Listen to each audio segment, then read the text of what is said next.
Hello, Bread and Roses Festival. My name is Millie Joseph, and I'm co-founder and co-editor of Exposed Brick Literary Magazine.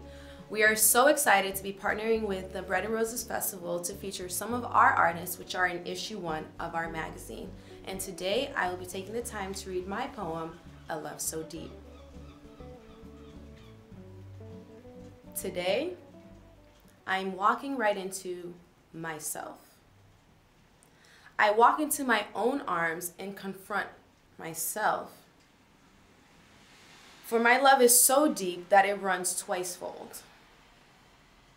Those around me are surrounded by the pleasant fragrance from the aura of my love. I turn around and see that not only am I surrounded by others, but I can feel every heart as it starts to connect with mine.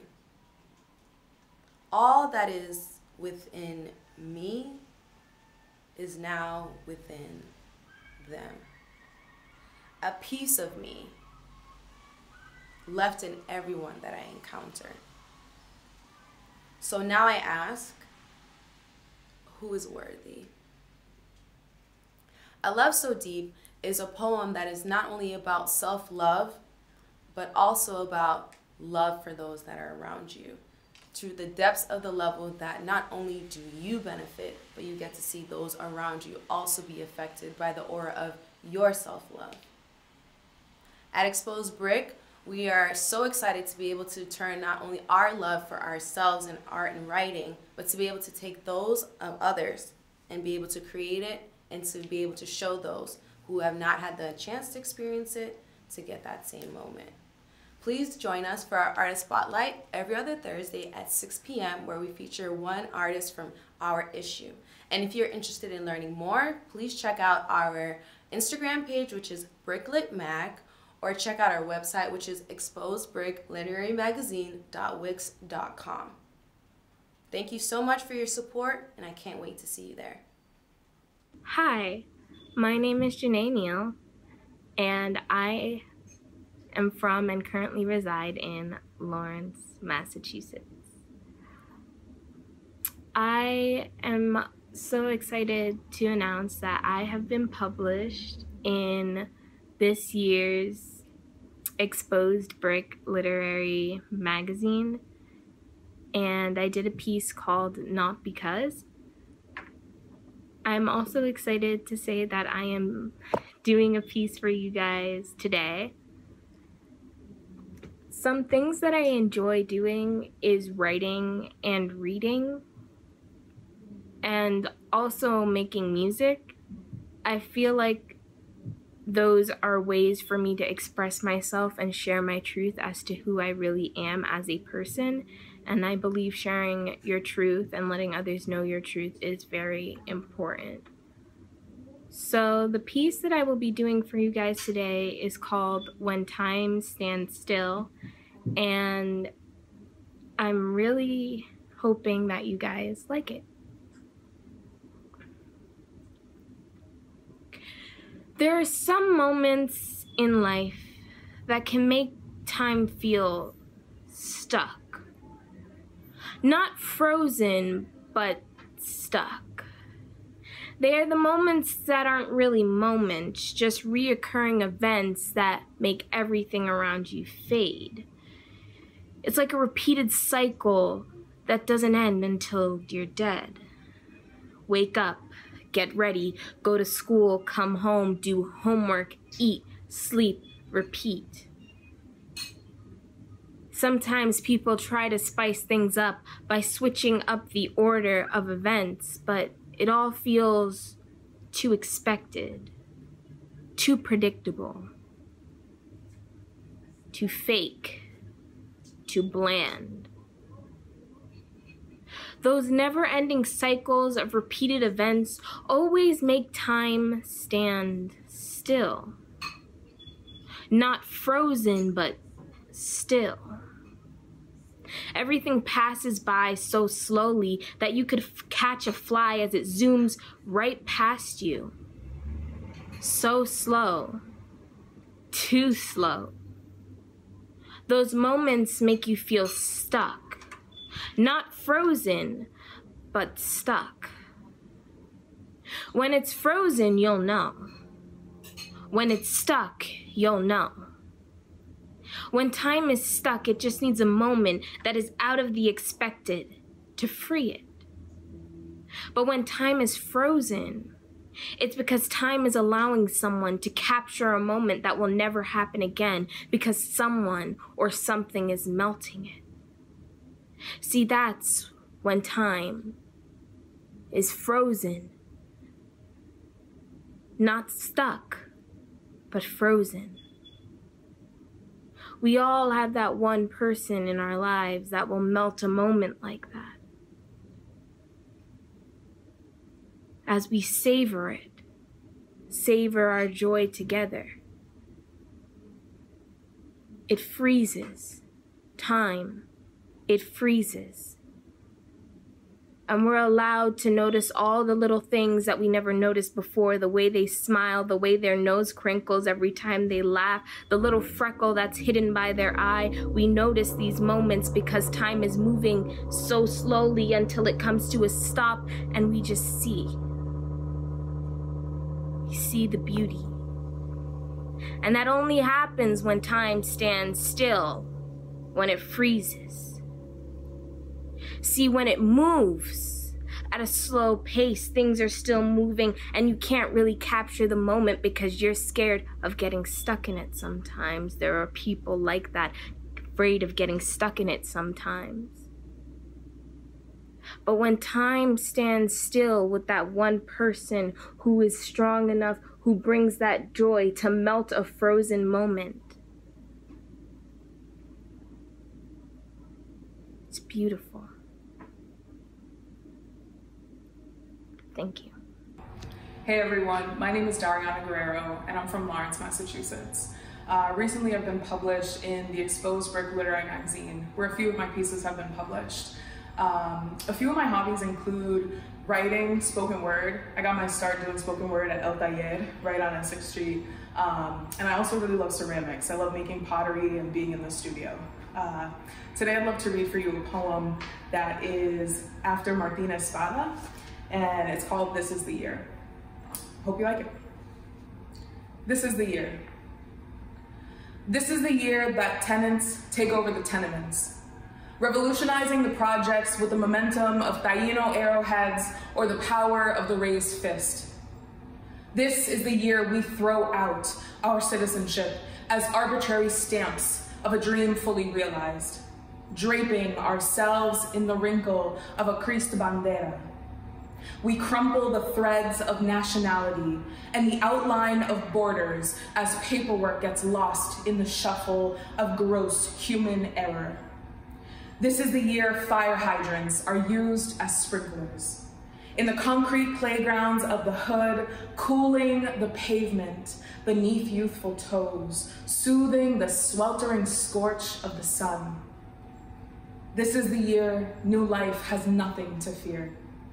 Growing from the wombs of our ancestors, forced into sterilization by governmental authorities, looking for Black and brown servitude, this is the year mothers swaddle their infants in intergenerational strength. The bondage of trauma cleansed like Olympia performed in the back of Papi's bodega. This is the year ICE is dismantled and put on trial, greeted with the faces of ghostly small children, justice shivering up the spines of the system as they look into the eyes of dreamers. This is the year we can't look away. The turning of a neck as dangerous a weapon as white women's tears. This is the year doctors believe the painful cries of the laboring Dominican mother, the Haitian man with gout, the inner city teen asking for birth control. This is the year we cancel microwave meals. Everyone can afford to shop at Whole Foods. This is the year we eat hearty, healthy, earthy, ancestral grains carried on the backs of the Atlantic slave trade. If the revolution of the hood began as a dream of overthrowing whiteness, then this is the year we summon the rallying cry of our mothers and fathers. Llegó la rebelión. Y Joe Arroyo dice, ¿por qué el alma? ¿Qué el alma? ¿Qué el alma? El alma is a river of salty ancestral tears. So, may every body cam reveal the skeletons of this nation like the rocky ash of a fallen city-state, excavating the tombs of our people, finally laying their bodies to rest. This next poem is called Alabanza, in praise of Lawrence. Alabanza. Praise the guttural tin-tin of the dumpster, inhaling last night's habichuelas, plátano y arroz, liquefying and creating a bubble of hot, hot sancocho. That's what we think of the melting pot. Alabanza. Praise the queloque uttered from the mouths of babes, learning the island's rhythm like the tambor y guira, pounding with the island's summer thunder. Praise the rainstorms that pass softly on tin shanties. Praise the rustling plastic bags from the Dollar Tree, posing as leaves, the ones we hoard in the cupboards just in case. Alabanza. Praise the glass of our windows tinted a dark shade of night, barrier to the burst of a shell shot in the street. Alabanza. Praise the vigils, gatherings of our leaders in the common, manifesting the spirits of the lost ones, an invocation. The boom of the explosions demolishing brick by brick, houses, and shingle by shingle the stadiums revealed the asbestos we'd breathed for years. 2 hours, 30 minutes, waiting for the end. Que lo que turned literal translation, the growl of the labyrinth of pipes beneath our feet, the ones we pounded, in the streets moving our souls to the rhythmic beat, drum, drum, drumming forks on plastic plates. Praise us for being kids. Praise us for being kids when death lingered all around us. Praise us for playing kickball when death lingered all around us. Praise us and the innocence we held playing manhunt well into the dark. Praise us for marching across the Duck Bridge when Boston damned us all to hell. Praise us. Thank you. Hi, my name is Natashamoore. I'm from Lowell. I just got recently published in the initial launch for Bricklit magazine. 2 of my poems, which I'll be performing today, were published there. That's Brown Eyes and Quarantine Orchestra. And the third poem that I'll be performing today is called Deus Ex Machina. I'm also grateful to Bricklit magazine for believing in my work and publishing my poems. So what I like to do, I like to write. I've been writing a book for 4 years. But I love writing fiction, and I love writing poems. I love drawing, especially from fashion magazines. And I love singing. I used to be in choir, so I just love singing around the house. I don't think I'm the best singer, but I love singing. And that's so I love reading poems. Thank you. This is Quarantine Orchestra. America felt like a distant home across the ocean. Above her were dynamic drum beats, and outside, flowing in from the swaying curtain, was a foxy voice singing over a strumming guitar. Whirring car tires drove by, and roaring motorcycles sped by. The ambience was serene and alive, and she felt present in that fleeting time when America slowed down. Then, as if by whimsy, a swift change into a warbling harmonica sang America's song. This is Brown Eyes. Your sleepy eyes, thick muddy pools, lazy tides linger. Soft stairs show lightly, sparks of yellow and amber, like the African sunrise. Whence you arise, like the African lion, with its careful steps. Drip drops of mud collect rapidly as you speak. Soft sounds, ebb and flow of your words, sweet syllables, soothing beats. Beautiful traps attract your prey delightfully. You pounced and I fall, quick, drowned in your eyes. I am hope. This is Deus Ex Machina. Believing that something can come out of complacency, appealing to fantasy, feeding passive minds with delusions, stripping their autonomy. The wolf among the sheep has plenty of warm bodies for feed.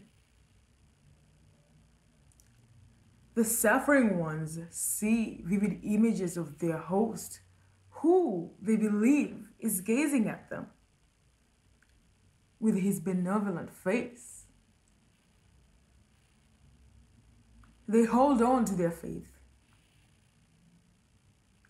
and suspend their fears, but their efforts are futile as the clock ticks. In that sacred house, eyes concentrated on their host, their hearts ascend from the night, and they're fed their daily bread, and their hope becomes renewed, and the clock still ticks. Hi, my name is ebenwang, and I use she or they pronouns. I'm the co-founder and editor at Exposed Brick Literary Magazine, and today I'll be reciting a poem with you for the Bread and Roses Festival. My poem is called My Bye, or Airplanes. Here we go.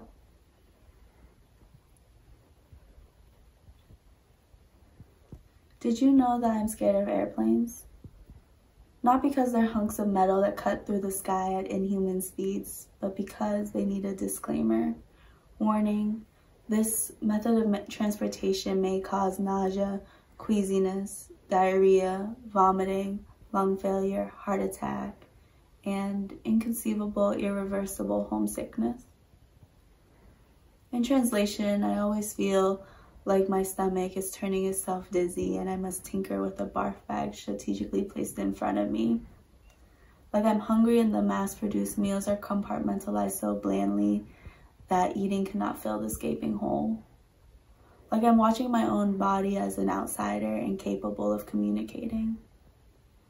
Like there isn't a hug tight enough to distill the fear of falling 35,000 feet. Like I don't deserve to see the stars embrace the sky, or watch the sunset smile warmly, or gaze at the waves of the sea greet me each time we take off and land. My bye, or airplanes, are a manifestation of forcing a child to leave a place without an opinion, choice, or understanding, and then being ripped apart each moment thereafter by the distance between you and your roots.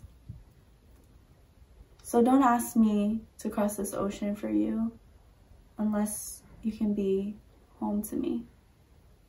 Thank you.